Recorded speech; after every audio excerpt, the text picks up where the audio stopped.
Assalamualaikum warahmatullahi taala wabarakatuh. Salam bahagia untuk teman-teman yang berkesempatan bersama dengan saya pada malam ini. Apa khabar anda semua? Doa saya agar anda sihat, berbahagia bersama keluarga.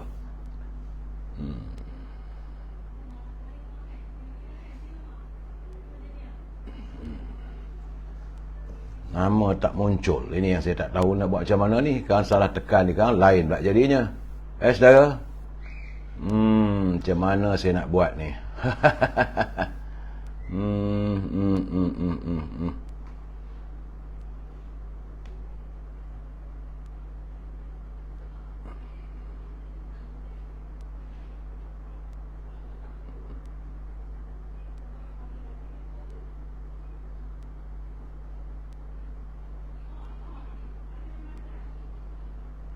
Macam mana saya nak buat tu? Saya tak nampak nama. Segala anda punya komen tak keluar pula dah hari ni. Tak boleh lah, duhai. Nak buat macam mana?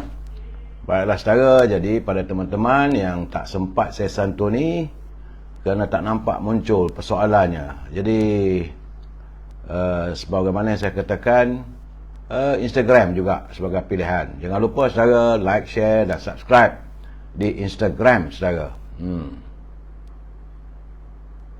Macam mana saya nak buat ni?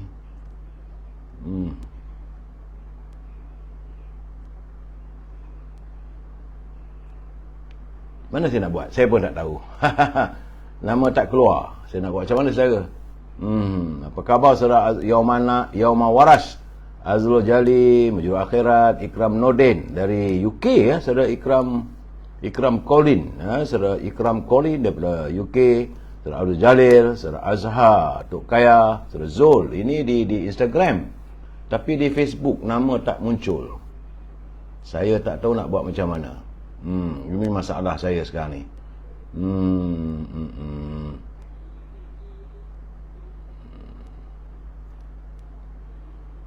Katanya swipe to reveal comment, tapi tak nampak pun. Saya minta maaf saudara, saya tak dapat nak aduh hai. Jadi saudara Mak Piah, saudara ni scrap ke kiri ya, ke kiri. Kalau saya scrap ke kiri tak juga timbul-timbul. Tak ada. Saya tak tahu macam mana nak buat ni.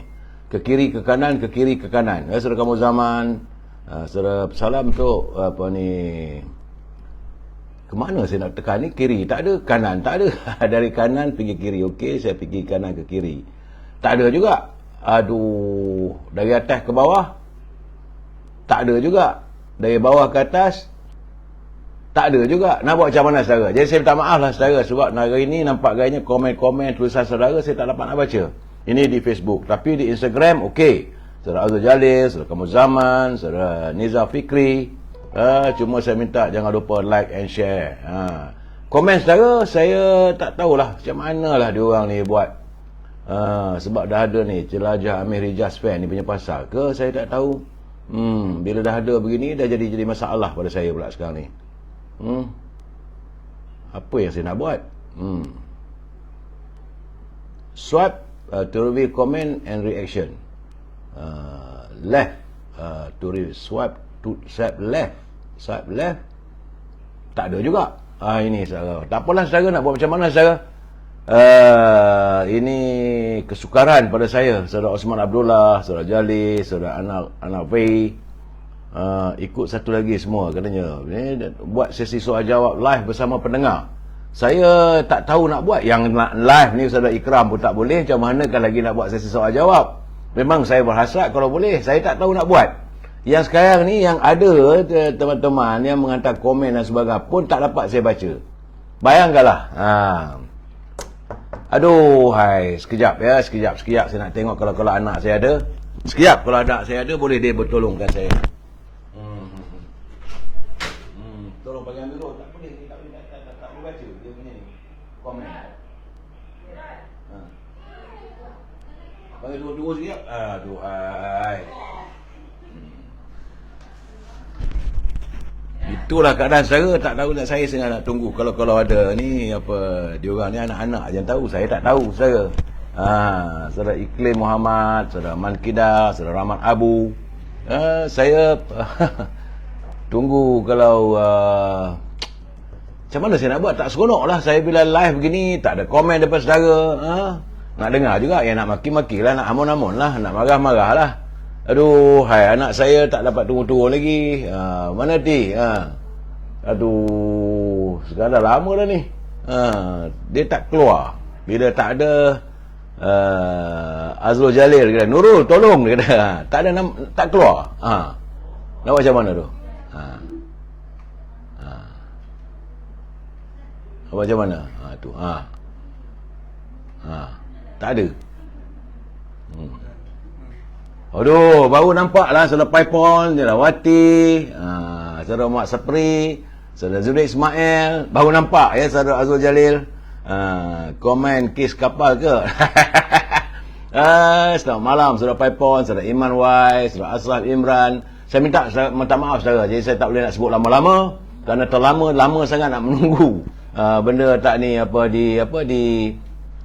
tak muncul. Abby okey, terima kasih saudara Zainuddin. Cuma komen saudara tak dapat. Itu masalah saya. Saya cakap terus terang saudara, begitulah keadaan saya dengan ini gadget-gadget yang ada ni. Saya adalah warga dah usia warga emas ni.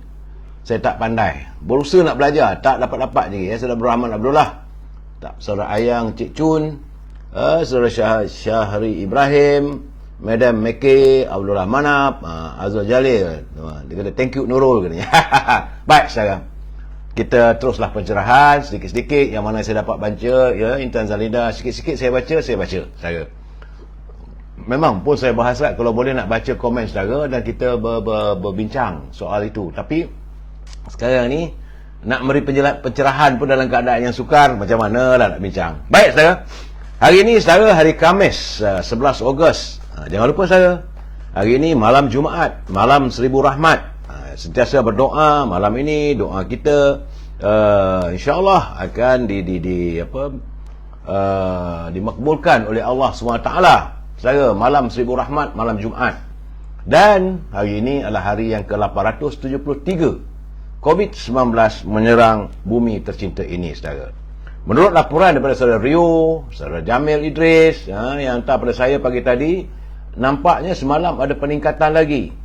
Daripada 3,083 dia mencanak kepada 4,896, menjadikan jumlah terkumpul sudah pun mencapai ke angka 4,719,394 orang warga kita yang dijangkiti oleh virus corona. Bagaimanapun Kementerian Kesihatan berjaya menyembuhkan sejumlah 4,634,716. Syabas dan terima kasih pada kaki tangan Kementerian Kesihatan yang tidak pernah henti-henti, tak pernah lelah untuk memberi rawatan kepada mereka yang dijangkiti oleh COVID-19. Dan yang tak seronoknya masih lagi semalam 12 orang telah pun menemui ajal kesan jangkitan COVID-19.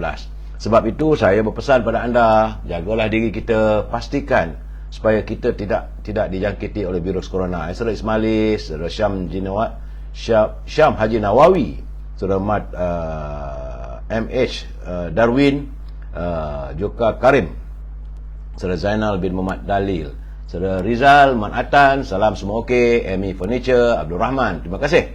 Baik saudara, ya Jaka Linglung. Dari laporan yang saya terima, jumlah peningkatan di negeri sudah pun naik balik. Iaitu terdapat 12 negeri jumlah angkanya sudah meningkat. Sementara Putrajaya masih tak berubah pada angka 83 jangkitan. Tetapi 3 negeri saja susut. Selangor meningkat kepada 1,842 kes jangkitan. Di wilayah Persekutuan 1,046. Sabah juga terus meningkat dengan jangkitan 369. Di Perak naik kepada 374. Pulau Pinang sudah pun tak cerai balik bila meningkat kepada 169. Negeri Sembilan meningkat 253. Melaka 148. Cuma Kedah saja yang susut, tapi angkanya 144. Lain-lain negeri masih lagi terkawal di bawah angka 100. Berusahalah kita untuk memutuskan jaringan. Saudara, kita masuk segmen e-commerce, minta izin, jangan marah saudara. Nak cari berniaga ni, cari rezeki yang halal. Saudara Zainal, saudara Gerantong, saudara Kiki, nombor 03 Kiki. Saudara Tengku Rastom, apa khabar Tengku Rastom, Tengku Muhammad, Rosli Jud, Nur Zamri, dan juga Mat. Rakyat masih mengikuti peraturan SOP bila di pasar raya, di tempat di mana orang ramai, juga di kawasan bandar. Secara Mat, begitulah keadaannya. Dalam keadaan kita mengikuti SOP ini pun ada jangkitan yang tinggi, ya saudara. Baik, kita masuk segmen e-commerce. Bagi anda yang punya produk, jangan lupa hubungi Al-Azhar di talian 0113041241. Hubungi Al-Azhar untuk mendapatkan bekalan Stangi Al-Baqur. Kemian lah, macam kemian dibakar, wangi satu rumah. Begitu juga dengan parfum daripada tanah Arab dan gula O untuk kesihatan. Bagi teman-teman yang tak dapat berhubungi Al-Azhar, boleh hubungi Siti Farehah di talian 017-711-4300. Siti Farehah, jangan lupa dendeng manis Siti Farehah. Bagi yang tinggal di Lembah Kelang, mahukan bekalan buah-buahan yang segar dan grade AAA, harga di bawah harga pasaran, saudara, boleh hubungi Syauqi di talian 0123575703. Saudara, dan akhir sekali, Pompeng Sira Lady Maria. Jangan lupa saudara, makanan kegemaran saya, pedas, rangup, manis. Harga memang boleh beli punya saudara, tak mahal mana pun. Sila hubungi Nizam di talian 019-435-1203. Itu saja e-commerce kita hari ini saudara. Saudara Zainal Abidin, saudara Abu Seman Hashim, saudara Aladin Samin, saudara MD Saja Sin, Isa Manja, saudara Kamu Zaman, terima kasih, saudara Abdul Hamid, begitu juga saudara Hasan Omar, Aladin Samin, saudara Abu Seman Hashim, ya saudara. Baik, kita masuk segmen naluri kehidupan. Ini malam Jumaat saudara. Malam ini eloklah panjang sedikit saudara, jangan marah. Sebab saya melihat ada titipan daripada kawan bagaimana baginda Rasulullah SAW menyatakan tanda-tanda hampirnya kiamat. Kerana ini adalah rujukan daripada kitab Ziarah ke Alam Barzah karangan Al-Iman Jalaluddin Al-Sayuti. Kerana baginda Rasulullah menyebut antara tanda-tandanya hampirnya kita pada dengan suasana hari kiamat, pertama sekali katanya, anak-anak jadi keras kepala, hujan turun lebat dan kejadian banjir di sana sini. Begitu juga kejahatan bermada lela, orang bercakap bohong itu dipercayai, diyakini, manakala orang yang jujur itu didustai. Orang jujur yang soleh selalu dikatakan dusta. Di samping itu, banyak juga pemakai jubah dan serban, namun mereka bersikap khianat. Banyak peniaga, namun tiada pembeli. Harta-harta benda melempar ruah, jalan haram, contohnya macam skamer dan sebagainya, mudah diperolehi. Pemilik ataupun orang kaya diagung-agungkan kerana kekayaannya, dan banyak undang-undang terwujud. Itu kata baginda Rasulullah. Tambahnya lagi, muncul pemimpin di kalangan kanak-kanak. Ini pemimpin bukan anak-anak, tapi kepemimpin berfikiran anak-anak, berperangai macam budak-budak.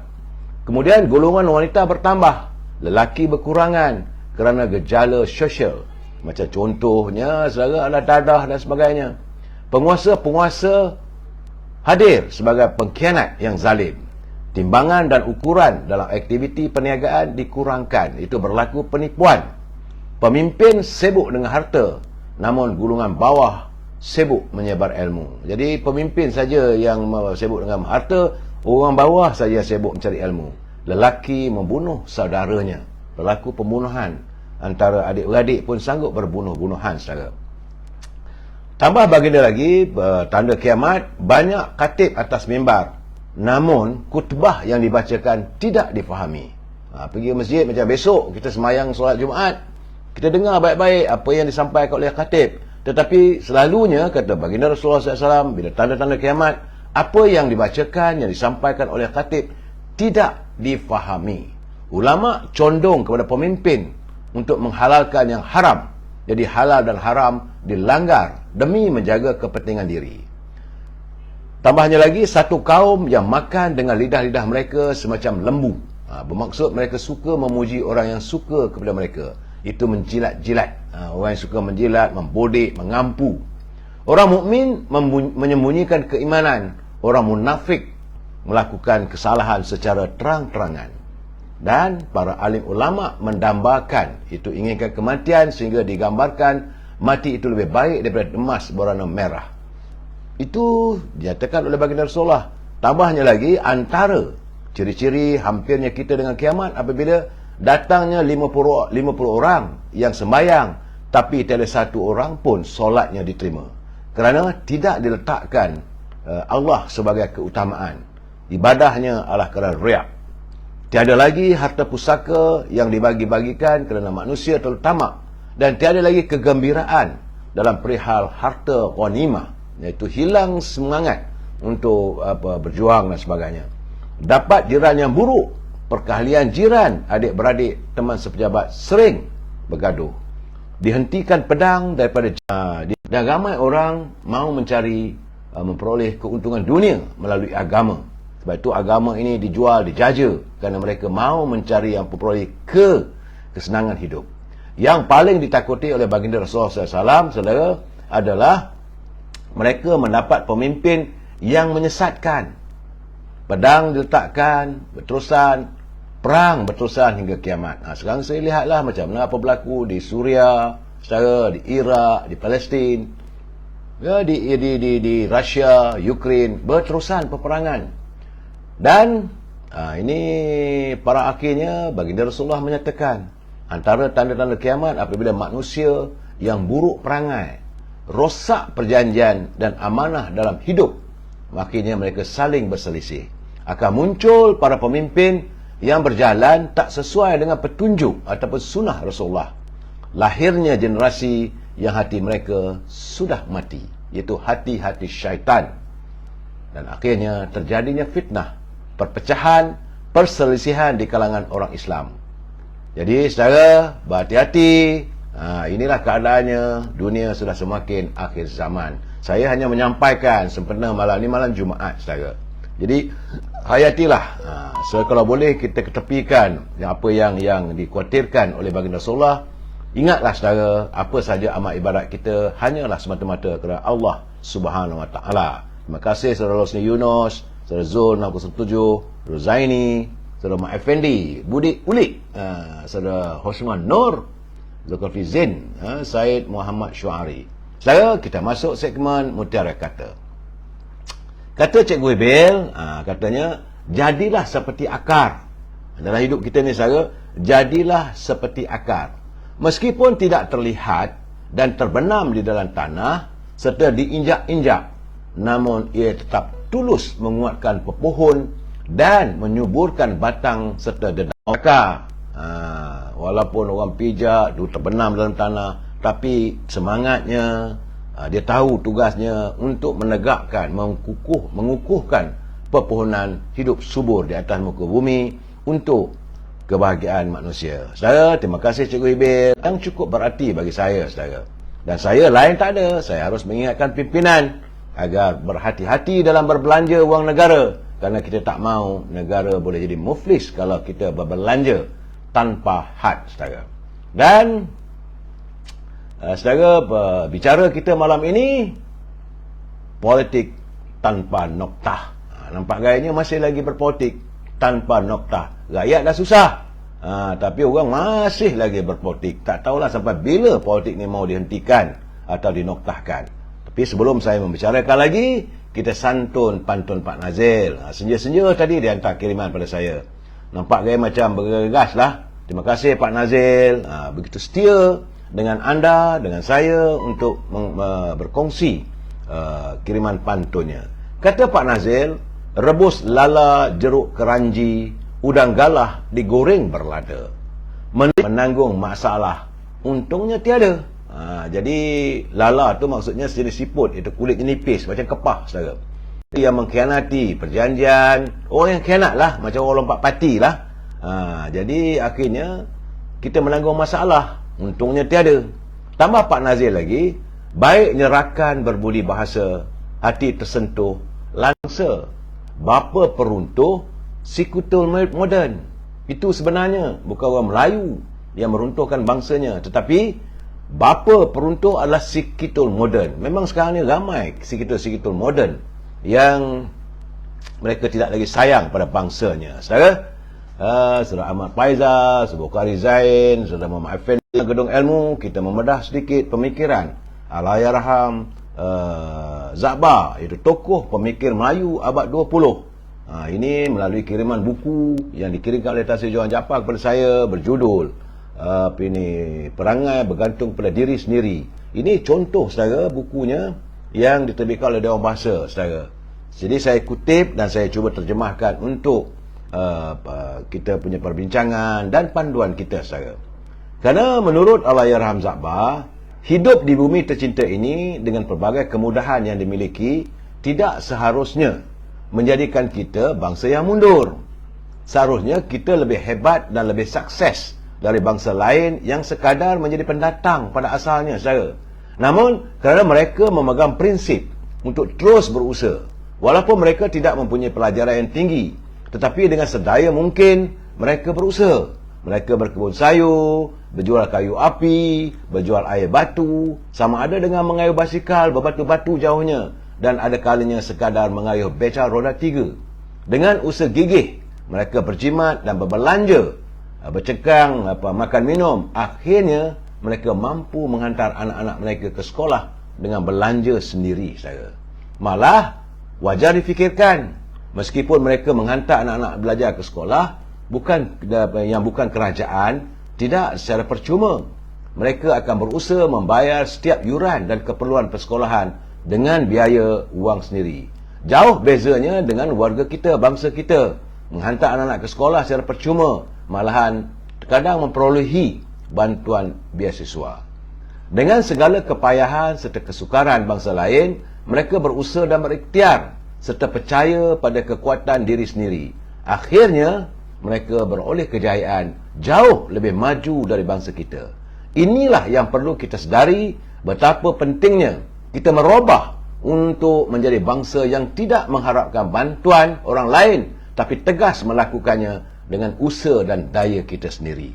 Itu pesan dan kenyataan pada oleh Allahyarham Zakbar, saudara, pemikir bangsa Melayu abad 20. Kita sambung lagi malam besok. Terima kasih Tan Sri Johan Jaafar atas kiriman buku yang bagi saya begitu berarti, saudara. Baik. Usai Gedung Ilmu, usai pantun, usai nari kehidupan, saudara, mutiara kata, saya perlu memberi nasihat ataupun peringatan. Sebabnya nak masuk Gear 3 dah ni, saudara. Saya perlu memberi peringatan pada teman-teman, bagi mereka yang menyunting semula live saya ini dan dimasukkan ke channel YouTube. Semua itu adalah tanggungjawab anda di atas setiap suntingan maupun komen-komen yang anda lakukan. Kalau ia melanggar peraturan yang ditentukan oleh Kementerian Komunikasi, itu tanggungjawab anda, bukan tanggungjawab saya. Kerana saya tak mampu untuk menilai maupun memantau kesemua suntingan dan komen-komen anda. Ingat, saudara, ini pencerahan politik sekadar memberi informasi, tidak lebih daripada itu, tidak dikenakan bayaran, malahan saya juga tidak dibayar. Ini adalah prinsipnya, kita mesti bersetuju untuk tidak bersetuju. We must agree to disagree, saudara. Dan kalau ada bahasa-bahasa, kalau ada persoalan yang saudara tak bersetuju, tak ada masalah. Mau menyanggah atau mau bertukar fikiran, hantarkan kiriman, gunakanlah bahasa yang harmonis, saudara. Ingat, saudara, kita adalah warga cinta damai, saudara. Hari ini keadaan cuaca masih lagi panas lit-lit waktu petang. Walaupun pagi tadi nampak lega, tapi petang ni nampaknya panas. Saya khawatir kalau hujan malam Jumaat selalunya tak berhenti. Alhamdulillah belum lagi ada sinar yang mengatakan adanya hujan. Belum nampaknya cuaca mendung. Saya rasa panas. Mandi tadi pun tak payah gunakan water heater ataupun pemanas air panas. Cukup buka air pipe sudah rasa panas airnya, saudara. Dan dalam keadaan begini, saya nasihatkan anda jangan lupa banyakkan minuman air. Kalau boleh, air panas mati, jeranglah dengan kuntuman bunga cengkeh. Tak banyak mana pun, letak 3 ataupun 5 kuntum, saudara. Saya bersyukur pada Allah SWT bahawa usaha murni pergerakan pemuda UMNO di bawah pimpinan saudara Ashraf Wajudi hari ini dalam sesi dialog, beliau tu bertemu dengan Menteri Pengangkutan Datuk Seri Wee Ka Siong. Mereka adakan perbincangan meja bulat dan akhirnya mencapai persetujuan di mana GDL tidak dikenakan P-hailing sebagaimana yang digusarkan oleh mereka yang terlibat dalam sektor penghantar makanan melalui motosikal. Menurut Ketua Pergerakan Pemuda Datuk Ashraf Wajidi, beliau mewakili Pergerakan Pemuda UMNO Malaysia dan juga penghantar e-hailing dan juga MTUC menyerahkan pelan. Beliau menyerahkan pelan penambahbaikan ekosistem ekonomi gig P-hailing, iaitu penghantar barangan dan makanan kepada Menteri Pengangkutan.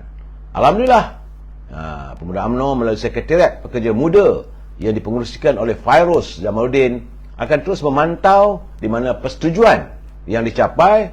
Pertama, Lesen Vocational Good Driving License GDL tidak akan dikenakan kepada penunggang.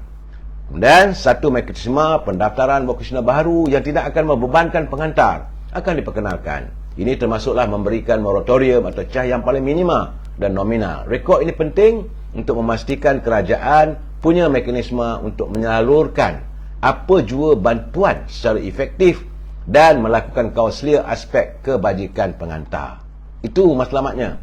Ketiga, jadi wakil Persatuan Penghantar akan dilibatkan dalam sebarang task force ataupun libat urus kementerian yang melibatkan pindahan akta berkaitan menyentuh hak, kebajikan dan kepentingan rider penghantar. Kementerian bersetuju untuk mengambil kira pelan penambahbaikan ekosistem ekonomi gig P-hailing yang dibangunkan bersama Pemuda UMNO, Penghantar dan MTUC. Jadi antara lain cadangan itu penetapan harga lantai. Ini paling penting, saudara. Pergerakan Pemuda berjaya meminta supaya Menteri Pengangkutan bersetuju, iaitu pertama sekali penetapan harga lantai ataupun kadar upah bayaran perkhidmatan pengambilan dan penghantaran pesanan. Dua, akan menggesa syarikat-syarikat penyedia iaitu Grab, Foodpanda, Lalamove dan lain-lain untuk menambah baik sistem peta digital. Kadang-kadang mereka nak cari-cari rumah tak jumpa-jumpa. Kesian diorang sebab peta digital dalam aplikasi syarikat mesti disediakan secara yang terbaik, kemudian supaya jarak perjalanan selaras dengan sistem peta aplikasi Google ataupun Waze. Ketiga, akan meningkatkan pelan keselamatan operasi rakan penghantar P-hailing seperti muatan barang yang dibawa, tempoh masa yang ditetapkan dalam penghantaran makanan dan barangan. Keempat, menggesa syarikat penyedia memberi perlindungan kemalangan dan telus dalam terma serta syarat tuntutan. Begitu juga Pergerakan Pemuda berjaya ini meminta supaya kementerian bersetuju mewajibkan semua rider penghantar mendaftar dengan skim keselamatan sosial pekerja sendiri SKSPS itu per keso, dengan kerajaan memberi insentif sebanyak 80%. Akhir sekali, Menteri juga menyokong dengan resolusi utama persidangan meja bulat yang dianjurkan oleh Pergerakan Pemuda UMNO Malaysia dengan wakil-wakil penghantar, dan beliau mencadangkan agar status individu yang terlibat dalam industri e-hailing dan P-hailing diiktiraf sebagai pekerja dan dilindungi oleh Akta Kerja 1955. Itu antara resolusinya yang mencadangkan status individu terlibat dalam industri e-hailing, kemudian mewujudkan sebuah badan kawaslia dan memastikan kaedah terbaik untuk penyediaan KWSP dan perkeso buat penghantar-penghantar e-hailing di Malaysia. Tahniah Pergerakan Pemuda. Tuntutan, permasalahan yang dikemukakan oleh e-hailing telah pun didengar oleh Menteri dan Menteri pun setuju. Alhamdulillah, saudara. Saya juga amat gembira bila mendengar, sebab saya waktu kempen pilihan raya di Melaka, kita bagi tempoh 100 hari. Jangan lupa tu. Sekarang ni nampak gayanya bulan berapa dah itu. Mungkin saya tak menyentuh, tetapi hari ini saya ucapkan tahniah kepada Kerajaan Negeri Melaka di bawah pimpinan Datuk Sulaiman Ali apabila beliau menyatakan sebanyak 90.19% daripada 5,627 aduan masalah rakyat di negeri itu yang diterima sejak 1 Januari hingga 31 Julai berjaya diselesaikan. Tahniah Yang Berhormat. Ini yang kita nak tengok. Wakil rakyat, menteri besar, ketua menteri, selesaikan masalah rakyat.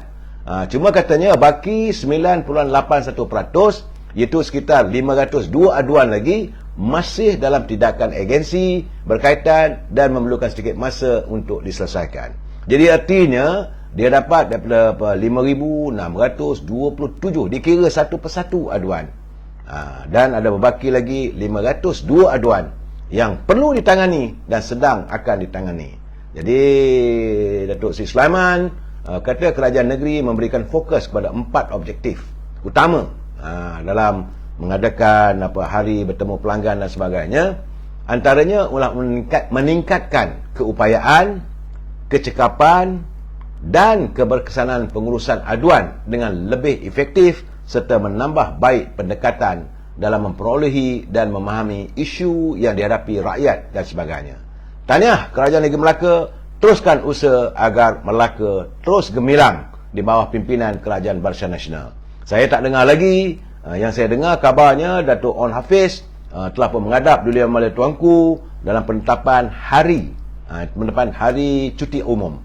Yang lain-lain lagi belum saya dengar. Saya nak tanya juga kawan-kawan kita yang ada di Johor yang telah pun bergelar sebagai exco. Ada Ketua Penggerak Pemuda Teberau Hairi, kabarnya beliau telah pun menyantuni banyak permasalahan yang terdapat di sekitar Bandar Johor Bahru. Bagaimanapun nanti satu masa saya akan melaporkan bersaudara. Kalau mereka tak betul, kita balun sebalun-balunnya saudara. Sebab mereka berjanji. Waktu kempen dulu saya turun ke setiap Dewan Negeri, begitu juga macam di Melaka. Datuk Kalsum saya jumpa, cuma saya tak sempat berjumpa Datuk Kalsum di Melaka sebab dia menjanjikan nak jadikan kawasan dia tu seperti Golden Triangle, Bukit Bintang. Katanya saya tak turun lagi. InsyaAllah Datuk, sebab itu hari saya pergi ke Melaka, tapi Datuk mengadakan ibadat umrah. InsyaAllah lah saya akan turun nanti. Ramai teman-teman saya dah pergi ke kawasan mereka. Waktu sepanjang kempen saya akan turun mengulangi, nak tanya apa yang telah anda lakukan, sejauh mana janji anda dilaksanakan. Ini bukan soal nak kempen pilihan raya PRU umum, tapi waktu pilihan raya kecil, pilihan raya negeri dah berjalan, kita nak tengok apa hasilnya. Begitu juga insyaAllah saya nak turun ke Sabah, nak tanya orang Kimanis apa yang telah dilakukan oleh Datuk Alamin. Sebab saya juga turun ke Sabah waktu pilihan raya kecil Parlimen Kimanis, nak tanya. Sebab itu saya katakan ahli-ahli Parlimen, ahli Dewan Negeri dari UMNO, yang lain saya tak ambil tahulah parti lain.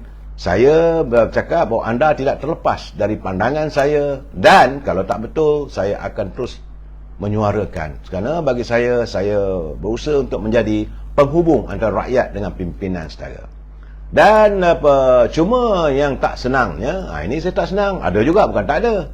Bila saya menerima kiriman daripada Pah Merah, seorang wanita, pergerakan wanita yang begitu peka dengan permasalahan rakyat, dan beliau mendapat kiriman, saya rasa ini datang daripada Datuk rasa-rasanya daripada Datuk Hamidah Osman, mantan Esko Kerajaan Perak. Dia kata dalam catatan pelayar Pah Merah, memang ini menyentuh perasaan saya, kerana dia kata nasib orang Melayu di bumi sendiri. Dah duduk di situ 20 tahun, tiba-tiba tanah tempat dia duduk dijual oleh Perbadanan Kemajuan Negeri Perak kepada syarikat bukan Melayu. Apakah tugas PKNP nak jual tanah saja? Jadi nama saja Kerajaan Pimpinan Melayu, tapi kejam pada orang Melayu. Itu catatan Puan Pah Merah. Karenanya ini berlaku di kawasan Dun Sungai Manik. Ahli Dewan Undangan Negerinya Zainal Fadhi, orang Melayu. Dan ahli parlimennya Tajuddin Rahman, juga orang Melayu. Apakah mereka membiarkan tindakan kejam terhadap bangsanya sendiri dan dizalimi apabila rumahnya dirobohkan? Kerana waktu pihak penguasa datang dan orang yang diberi kesempatan memiliki tanah tersebut, dia datang dengan angkuhnya mengarahkan supaya rumah tersebut dirobohkan. Saya tersentuh naluri hati dan perasaan saya. Saya dah bercakap dulu berkali-kali, anda akan mengalami kehancuran karier politik kerana mengizinkan rumah warga bangsa kita dirobohkan, sedangkan tanah itu tanah milik rezerv Melayu akhirnya tergadai pada bukan Melayu. Saudara, dah saya mempunyai datanglah dengan pegawai-pegawai kuasa dan sebagainya. Itu urusan anda. Tapi tidak sepatutnya kita menyingkirkan. Ya, saya rasa tengoklah bagaimana seorang, dia adalah mantan pemilik rumah tersebut, adalah bekas anggota tentera dan membangunkan rumah tersebut dengan titik peluhnya, cari duit sendiri, dapatlah rumah untuk tempat tinggal. Bukan dia buat hotel, tapi di depan matanya, di hadapannya, rumahnya dirobohkan. Mana tak sayu. Saya sendiri terkesan. Walaupun tidak terjadi pada diri saya dapat menyelami perasaannya. Melihat rumah dia tinggal dengan keluarga dah 20 tahun, dirobohkan.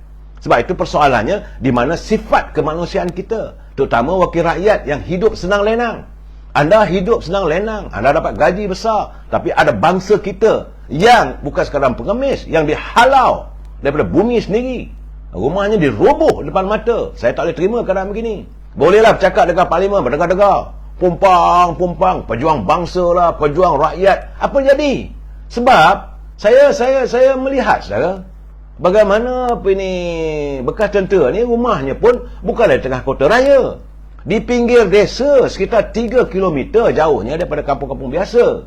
Dan dia dah minta bertahun-tahun, bukan sehari, bertahun-tahun minta supaya diizinkan kawasan rumah itu dijadikan sebagai tanah untuk tempat dia tinggal. Bukan untuk lain, untuk buat rumah. Dan baik dia memang dia mengakui dia membangunkan rumah itu, kata orang, macam secara setinggan lah. Tapi kalau ikut dalam terminologi orang, menceroboh tanah kerajaan. Ini tanah Rizal Melayu, saudara. Bertahun-tahun minta ihsan daripada kerajaan negeri, daripada kerajaan Barisan Nasional, jatuh pada pembangkang, balik pada kerajaan Barisan Nasional, masih tak selesai lagi. Malahan katanya tanah sebut yang merupakan tanah banjir. Bukanlah tanah tu atau bukit, kebun-kebun, tidak. Tanah yang selalu banjir di Sungai Manik. Tak? Ya, saudara? Dan dia perlu menambak dan sebagainya. Tiba-tiba setelah sekian lama dia jadi penghuni, di rumah itu, di tanah sebut, tanah itu telah dihadiahkan kepada sebuah syarikat asing. Ini saya tak boleh terima. Dia dah minta lama, syarikat asing datang, boleh diberi begitu. Apakah anda mementingkan kewangan? Kalaupun nak bagi, okeylah, bagilah dekat-dekat, tapi kawasan tapak rumah dia tu jangan dirobohkan atau diusahakan bagaimana dia dapat. Ini dia bekas tentera, saudara. Syarikat asing milik bukan warga tempatan yang memperoleh kelulusan dari pihak pemerintah, dan mereka segera merobohkan kediaman tersebut dan mengusirnya sebegitu saja tanpa ihsan. Jadi saya melihat benda ni berbeza, saudara. Berbeza dengan zaman Allahyarham Datuk Harun Idris. Waktu Allahyarham Datuk Harun Idris menjadi Menteri Besar Perak, datanglah, bertandanglah ke negeri Selangor siapa saja, dan mana ada kawasan yang kosong apa semua, pacaklah tapak rumah. Mereka akhirnya mendapat tanah tersebut. Ini jasa Datuk Harun yang tidak boleh siapa nafikan. Sama ada di Keramat, sama ada di Selayang, sama ada di Kajang, sama ada di Kelang atau Perjalanan Kelang Lama. Saudara, di merata negeri Selangor, mereka memperoleh tempat kediaman. Sedangkan sekarang ni apa yang berlaku di Sungai Manik, nama saja dengar dekat parlimen, pumpang wakil rakyat dia bercakap. Di dalam negerinya cakap saya memperjuangkan demi rakyat. Dah. Kalau itulah perangai anda, saya hilang penghormatan terhadap anda. Bekas tentera.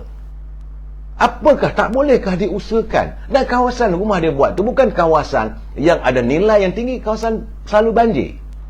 Kalaupun nak diroboh, carilah usaha cari tempat tinggal. Sebab dia bukan nak buat perusahaan, dia bukan buat kilang, dia bukan buat ladang ayam, dia bukan buat kebun durian Musang King. Dia duduk anak beranak. Inikah jasa kita? Inikah cara kita membalas jasa? Saya haraplah pimpinan Negeri Perak, sahabat saya Datuk Syarani, mungkin beliau tak tahu, tapi saya kecewa dengan sikap pegawai daerah kawasan tersebut. Saya juga kecewa dengan sikap ahli Dewan Negeri. Saya juga kecewa dengan sikap ahli parlimen yang tidak mahu memanjangkan permasalahan tersebut. Tiba-tiba tanah itu diserahkan pada orang lain. Saya cepat sensitif kalau rumah peninggalan, sama ada orang tertinggal dan sebagainya. Dan saya juga mendengar khabar ada juga berlaku di negeri Sabah. InsyaAllah, sebab itu saya kata saya nak turun ke Sabah, nak tengok apa dah jadi. Kabarnya ada juga kawasan-kawasan yang bukanlah kawasan komersial. Orang nak hidup, rakyat nak hidup sekarang. Rakyat bukan mereka minta supaya kerajaan bangunkan mereka rumah. Tidak. Mereka bina rumah dengan sendiri. Dengan kudrat sendiri. Dengan titik peluh mereka sendiri. Itu keadaan saya. Bercakap soal ni saya kadang semput saya. Bukan pasal saya geram.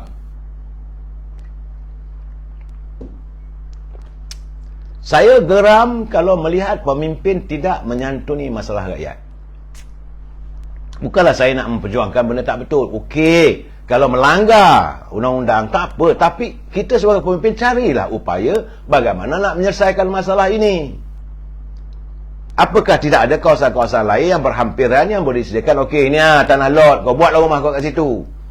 Keluarkan geran. Geran tanah Rizab Melayu ke, menunjukkan sementara. Okey lah, ini tidak. Dia dah minta bertahun-tahun. Tak tahulah, saya tak boleh terima keadaan begini, saudara. Walaupun waktu sekarang ni saya terima hakikat bahawa kerajaan negeri Perak dipimpin oleh saudara sahabat saya, saudara Syarani. Saya tak sempat turun, itu saja.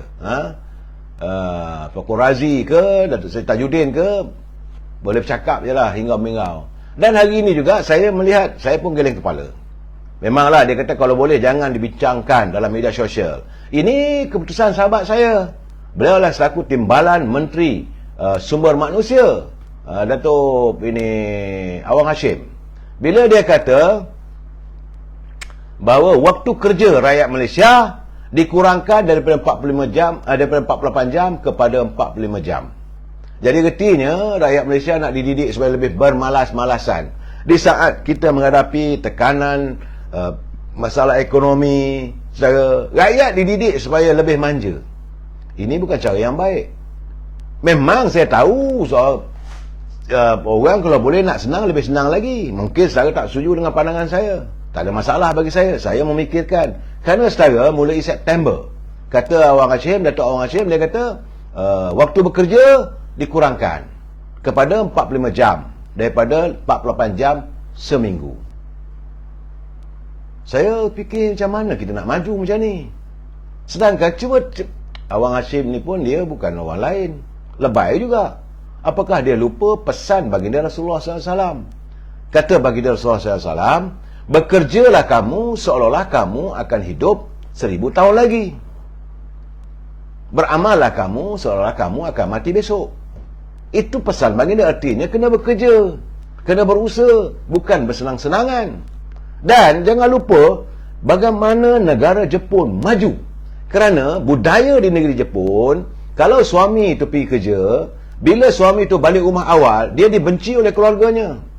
Dia dibenci oleh isterinya. Berbeza dengan kita di sini. Sebab itu budaya karaoke ni wujud di Jepun kerana para suami dia takut nak balik awal.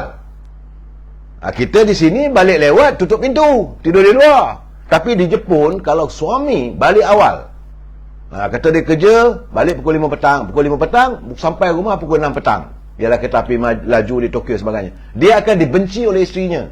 Kerana isteri dia mengatakan, kamu adalah pekerja yang pemalas. Berbeza dengan kita. Kita kalau boleh, nak balik cepat, lepas itu mandi, keluar juga. Balik lewat. Tapi karaoke selepas kita bekerja. Itu beza dia saudara. Kita bersuka dengan bersenang-senang. Akhirnya orang lain mengambil kesempatan. Bagaimana kata Allahyarham Pak Zabar tadi, mereka berusaha, kita pula mengurangkan waktu. Di Jepun ramai yang bunuh diri, tekanan kerja. Betul? Saudara Bito. Memang, tapi mereka berusaha. Sebab itu akhirnya negara kita maju. Saya tak tahulah apa tujuan matlamat Kementerian Sumber Manusia ini mewujudkan suasana begitu. Bukan tak boleh, tapi keadaan negara memerlukan tenaga untuk terus berkhidmat, bekerja. Ditambahkan lagi usaha. Mereka yang meniaga, tambahkan lagi meniaga. Kalau di sektor perkilangan, tambahkan lagi. Cuma yang penting bayar gaji yang tinggi. Itu penting, pendapatan. Bukan masa dikurangkan masa bekerja, nanti pendapatan berkurangan. Tak fikir ke? Aduh, saya tengoklah. Saya nak cakap dengan saudara, kadang-kadang bila pendapatan kecil, cuba saya dapat kiriman analisa gaji dan allowance orang ternama di Malaysia. Ahli politik, Perdana Menteri dapat 75 sebulan. Menteri 65,000 sebulan. Menteri besar 60,000 sebulan. Ahli parlimen 52,000 sebulan. Ahli Dewan Negeri 58,000 sebulan.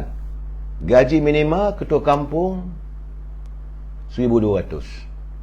1,200. Penyawat awam saudara. KSN dapat 42,000 sebulan. KSU 38,000 sebulan. Panglima Angkatan Tentera, IGP, Setiausaha Kerajaan, SUK 38,000. JUSA-A 38,000. Gaji minima staff B40 1,500. Syarikat GSC, CEO TNB 954,000, CEO Petronas 900,000, CEO Maybank 660,000, CEO Khazanah 650,000, CEO Saham Tebi, syarikat negara kita 606,000, CEO CIMB 605,000. Syarikat korporat Genting Holdings 12 juta sebulan saja. Axiata 35 juta, Public Bank 3.1 juta, Hong Leong Bank 1.2 juta, Harta Lega 1 juta, CEO IOI 1 juta, CEO Sapura 1 juta. Gaji minima pekerja swasta B40 1,500. Ini pula lagi nak lebih lagi supaya bekerja, kurangkan lagi waktu lagi. Ni gambarannya saudara. Tak tahulah, saya haraplah agar pimpinan di kementerian semua manusia dapat memikirkan semula. Kita nakkan rakyat kita bekerja gigih, bukan berduduk bersenang-senangan, ya saudara Alias, saudara Roslam, saudara Mas Syamsuddin, saudara Jaka Linglung. Dia kata ulas tentang firma guaman Datuk Najib baru dilantik, kata nak tarik diri. Saya tak boleh nak mengulas sebab ini pembicaraan di mahkamah. Adalah itu pembicaraan di permasalahan antara peguam dengan hakim. Tak boleh nak ulas saudara. Jaka Linglung, saya supaya kalau saya tengok pencerahan saya, kalau boleh saya mengelak untuk tidak mengulas sesuatu di mahkamah kerana saya khawatir nanti saya terjebak dalam contempt of court. Kita tunggulah sama-sama, sabarlah. Saya kata adalah sebab-sebab tertentunya saudara. Ya, kalau saya ulas nanti saya beremosi, jadi masalah pula besar. Sedangkan saudara, saya khawatir dalam keadaan sekarang ni. Di Ukraine, Rusia berperang. Saya lihat yang berhampiran dengan negara kita ialah negeri China dengan Korea Selatan. Kita ni saudara, di tanah besar China tu, kita ekor saudara. Sampailah ke Tanjung Piai. Daripada guna jajaran Titiwangsa terus naik ke Segenting Kera, naik ke atas ke Burma sampai ke negara China. Itu tanah besar China sampai kita ni di ujung. Dan jika berlaku peperangan di antara China dengan Korea Selatan, tentulah kita juga akan ada tempiasnya saudara. Ini yang saya tengok kata. Kerana China dan Korea Selatan mula bertelagah. Ia berhubung dengan perisai pertahanan peluru berpandu Amerika Syarikat yang memberi ancaman dan menjejaskan usaha kerajaan baharu di Seoul untuk mengatasi perbezaan keselamatan yang berpanjangan. Kerana negara China menegaskan radar berkuasa THAAD yang boleh mengintip ke ruang udaranya menyekat perdagangan dan import budaya selepas Seoul mengumumkan penggunaannya pada tahun 2019. Dia dah tak senang hati. Dan sekarang ni mereka bertelagah lagi. Presiden Yoon Suk Yeol melihat sistem sebagai kunci untuk menentang peluru pandu Korea Utara dan telah berikrar untuk meninggalkan janji kerajaan terdahulu untuk tidak meningkatkan penempatan THAAD. Ini antara Korea Selatan, Korea Utara. China dia rapat dengan Korea Utara. Tapi yang ini berlaku sekarang ni Korea Selatan. Bila berlaku pebalam begitu mungkin mewujud peperangan, maka Korea Selatan ini mereka berpihak dengan kerajaan Amerika. Dah bertahun-tahun dah, berpuluh tahun tak selesai lagi. Ini masalahnya, kalau sesuatu berlaku di kawasan tersebut, tentulah ia akan tempiasnya pada kita. Kita ni negara kecil saudara, tapi apa yang berlaku di dunia tempiasnya berlaku pada kita. Sebab itu saya mengingatkan anda semua supaya berhati-hati. Bukan saja itu, kalau boleh berjimat cermat. Jangan kita merasakan hidup ini terlalu indah segala-galanya. Sebab itu saya menentang kalau nak kerja kalau boleh kita bekerjalah, berusahalah. Jangan digalakkan warga kita ini bermanja-manjaan. Bukan tak boleh untuk berehat, boleh. Tapi tengok kalau di Jepun boleh rakyatnya bekerja terus, kuat, gigih. Negara kita masih lagi memerlukan tenaga kerja, saudara. Saudara Saleh Talib, Taiwan bukan Korea Selatan. Taiwan, saya tak tahu lah. Taiwan yang saya dapat jawapan saya ni antara Taiwan, Korea Selatan, Korea Utara. Taiwan juga bukan baik satu Taiwan ni rasanya dia dengan bersama-sama dengan ini Korea Selatan rasanya. Sebab mereka menuntut, mereka merdeka daripada negara China dan bergaduh juga dengan Korea Utara. Sekutu China adalah Korea Utara. Tak tahulah saya, itu global punya tu yang saya lihat. Saya dapat laporannya Menteri Luar Korea Selatan Pak Ji dan rakan sejawatnya dari China Wang Yi bertemu selalu, tapi akhirnya terjebak juga dengan permasalahan. Ini Presiden Pak ini bini antara Korea Selatan saudara, bukan Taiwan. Di Korea Utara dan Korea Selatan. Saudara Irwan Ahmad, apa yang maksud saya tertinggal bas? Saya tak ada, saya baca ini apa yang saya dapat saudara.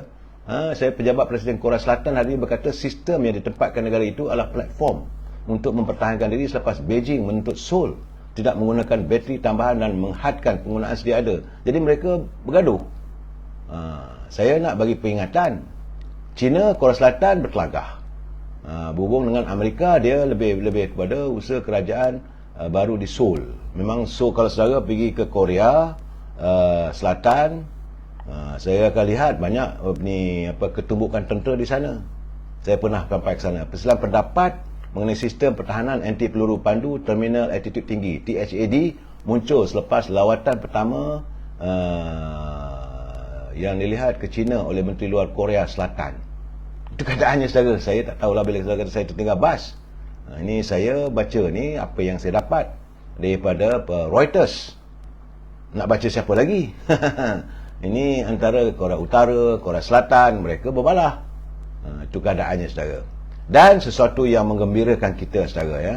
Sesuatu yang menggembirakan kita apabila anak seorang penuris getah dari Malaysia hari ini masih lagi mendapat kepercayaan untuk memegang jawatan nombor 3 di Pertubuhan Bangsa Bersatu, iaitu pemilihan sebagai Timbalan Setiausaha Agung Pertubuhan Bangsa Bersatu dan pengarah eksekutif UN Habitat, membanggakan negara, iaitu Datuk Seri Maimunah Mat Syarif. Ini merupakan mandat besar bagi negara kita. Banyak cabaran yang dilalui olehnya dan akhirnya hari ini beliau masih lagi kekal sebagai orang nombor 3 di PBB. Bukan kaleng-kaleng saya anak Melayu. Ada, bukan tak ada. Cuma kita kadang-kadang tidak mahu melihat keluar. Tidak mahu merasa bangga dengan kemampuan anak Malaysia. Jadi Datuk Seri Maimunah Mat Syarif ini sekarang ni dia usia 61 tahun saudara. Beliau berasal daripada Kuala Pilah, Negeri Sembilan. Mula-mula belajar di Sekolah Kebangsaan Sungai Dua, Kuala Pilah. Kemudian Sekolah Menengah Tunku Kursiah. Memanglah produk Tunku Kursiah ni is a cream of the Malay girl ataupun kalangan mereka yang bijak daripada tahun-tahun sekitar tahun 60-an dahulu. Dia Sekolah Menengah Tunku Kursiah, Kuala Pilah. Kemudian mendapat pengajian A-level di Bournemouth dan Poole College. Kemudian pengajian sarjana muda di University of Wales Institute of Science and Technology di Cardiff. Pengajiannya adalah sarjana di Universiti Sains Malaysia USM Pulau Pinang. Mula-mula bekerja sebagai perancang bandar di Majlis Perbandaran Pulau Pinang pada tahun 1985. Kemudian pengarah sebagai pengarah perancang bandar Majlis Perbandaran Pulau Pinang 2003. Kemudian jadi pengurus besar Perbadanan Warisan Dunia Georgetown tahun 2009. Seterusnya menjadi yang dipertua Majlis Perbandaran Seberang Perai tahun 2011. Datuk Bandar Majlis Perbandaran Pulau Pinang pada Julai 2017 dan menjadi Timbalan Setiausaha Agung Pertubuhan Bangsa Bersatu dan pengarah eksekutif UN Habitat 2018 hingga sekarang. Ini harus kita banggakan anak bangsa kita. Saya dalam keadaan begitu seronok juga saya terima kiriman video yang menontonkan video pendek saudara. Cuma dia bercakap dalam bahasa India antara ini Kula Sigaran, ahli parlimen dari Ipoh tu, dia bercakap dengan seorang gadis wanita India juga menceritakan tentang politik negara kita ini. Sebab kata saya dengar dan cara dia cakap dalam bahasa India saya tak faham, tapi ada translate, ada kenyataan. Saya harap apa yang ditulis itu benar lah. Dia kata 22 tahun DAP sedar bahawa Dr. Mahathir menipu rakyat, tapi kerana nak jatuhkan Datuk Seri Najib, maka mereka gunakan Dr. Mahathir. Ini dia kata Malay screw the Malay. Datuk Seri Anwar Ibrahim ketika itu katanya masih dalam penjara, dan janjinya bila tiba masanya akan diangkat sebagai Perdana Menteri. Tapi rupanya Dr. Mahathir menipu lagi katanya. Ternyata semua akhirnya kata Kula pada wanita India tu, dia marah lah bagaimana berjadi keadaan politik begini. Akhirnya dia kata bukan saja rakyat dikencing, parti DAP pun kena kencing dengan Dr. Mahathir, kata Kula Sigaran. Dan akhirnya dia mengatakan bahawa PRU 15 nanti jangan risau, kerana mereka bergantung pada kelicikan Rafizi Ramli untuk Melayu, skru Melayu lagi. Itu saya dengar dia yang dalam kiriman media sosial, saya dengar seronok juga. Macam mana mereka mengenang untung nasib parti DAP, yang akhirnya Malay skru Malay, dia orang pun kena skru dengan Dr. Mahathir. Bagaimanapun saudara, saya harus menyantuni pandangan Timbalan Ketua UMNO bahagian Beaufort, Datuk Siti Aminah Ancing. Dia kata tidak ada sebab bagi UMNO menyerahkan kursi parlimen yang dimenangi oleh parti itu kepada parti lain, termasuk PBM, yang di mana merupakan parti lompatan, tempat lompatan ataupun kolam kata-kata yang melompat. UMNO di Sabah tidak akan berkompromi terhadap mana-mana kursi yang telah dimenangi dalam PRU 14 dulu. Walaupun ada pihak termasuk PBM menuntut, katanya mereka nak mempertahankan 6 kawasan tersebut merupakan kawasan PBM. Mana boleh katanya. Menurut Siti Aminah, perlu diingat 6 kursi yang dimaksudkan itu diwakili UMNO. Bagaimanapun mereka kemudiannya mengambil tindakan menyertai PBM. Tiada sebab kami menyerahkan kursi-kursi itu. Di mana ya? Kursi-kursi tersebut adalah Sipitang, Beluran, Libaran, Kudat, Ranau, termasuk Beaufort. Itu keadaan saudara di Sabah. Nampak gayanya perbalahan masih berterusan antara PBM dan UMNO, walaupun PBM dan UMNO membentuk kerajaan negeri. Ketua Menteri Haji Ji, Timbalan Ketua Menteri Datuk Boh Mokhtar. Macam kita di Kuala Lumpur ni lah, Perdana Menteri Datuk Ismail Sabri. Saya, menteri-menteri masih lagi dari PBM, ada juga dari PAS. Itulah keadaannya. Akhirnya Sabah pun berterabur dalam keadaan yang serba tempang. Saudara, dalam keadaan begitu kita harus berhati-hatilah. Sebab kita sekarang ni mengharapkan, agar ramai mengharapkan supaya UMNO segera berubah.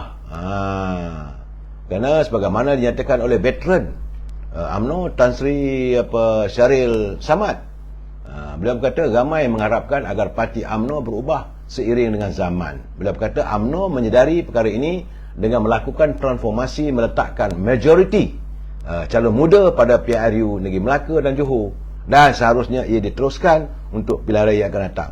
Bila tarikh pilihan raya? Ini masalahnya. Tarikh pilihan raya, tarikh tetapnya belum dapat diketahui, tapi bayangan sudah ada. Saya mendapat bayangan kerana pertama sekali usul pindaan perlembagaan undang-undang berhubung dengan lompat parti telah pun diluluskan Dewan Rakyat dan dibawa ke Dewan Negara, telah pun diluluskan semalam. Jadi ertinya Yang Amat Berhormat Perdana Menteri akan menyembahkan kelulusan tersebut untuk ditandatangani oleh Duli Yang Mulia Pertuan Agong. Selesai penandatangani usul tersebut, maka terpakailah menjadi sebahagian daripada undang-undang dan dalam perlembagaan negara kita. Maka bolehlah beliau meminta ataupun mengharapkan agar Duli Yang Mulia Pertuan Agong bersetuju untuk PRU diadakan. Itu gambaran dia saudara. Jadi saya rasa dekat sangat dah. Dalam keadaan sekarang ni,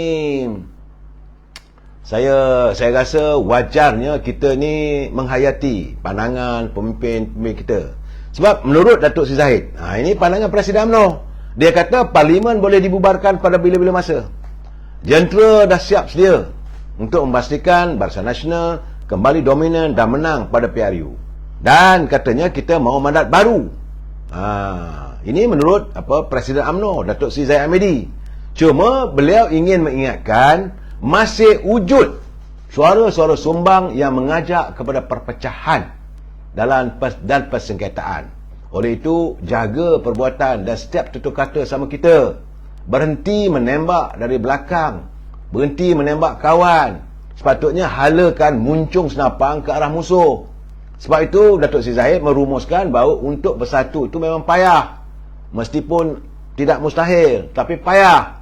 Sebab itu dia kata kita harus menghayati kata-kata tentang yang pernah diungkapkan oleh mantan Presiden Indonesia, almarhum Soekarno.